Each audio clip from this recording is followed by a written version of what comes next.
जाडर बोबलात जिल्हा परिषद गटातून डॉक्टर सार्थकदादा हिट्टी आघाडीवर, जनतेच्या मनात घर करणारे युवा नेतृत्व।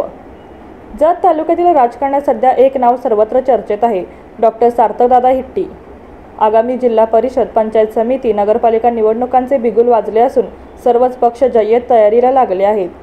पण जाडर बोबलात या महत्त्वाच्या जिल्हा परिषद गटात जनतेच्या मनात स्थान मिळवलेले, युवकांचा आवाज बनलेले डॉक्टर सार्थकदादा हिट्टी हे नाव सर्वाधिक चर्चेत आहे। डॉक्टर हिट्टी केवळ राजकीय कार्यकर्ते नाहीत, तर जनसेवेला आपले आयुष्य अर्पण करणारे एक संवेदनशील व्यक्तिमत्व आहे। वैद्यकीय क्षेत्रात कार्यरत असताना त्यांनी कित्येक गरीब गरजू रुग्णांचे जीव वाचवले। Hitti multi specialist hospital, Bhagirathi charitable trust, Bhagirathi वाचनालय आणि हिट्टी ब्लड बँक सेंटर यांच्या माध्यमातून त्यांनी सेवेला देवत्व दिलं।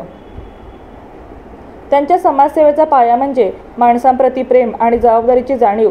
जत तालुक्याच्या पूर्व भागातील अनेक कुटुंबांना त्यांनी मदतीचा हात दिला, अनेक विद्यार्थ्यांना शिक्षणासाठी प्रोत्साहन दिलं, तर बेरोजगार युवकांसाठी मार्गदर्शनाची दारे खुली ठेवली।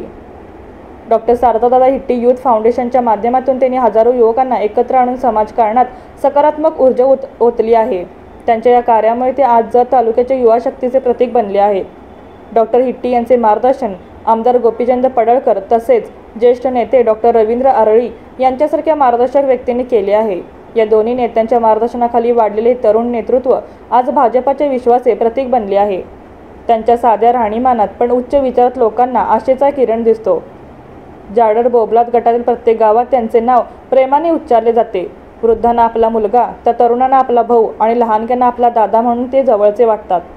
जत तालुक्यातील पहिले सुसज्ज जनसंपर्क कार्यालय उभारून त्यांनी लोकांच्या समस्या थेट ऐकून घेतल्या।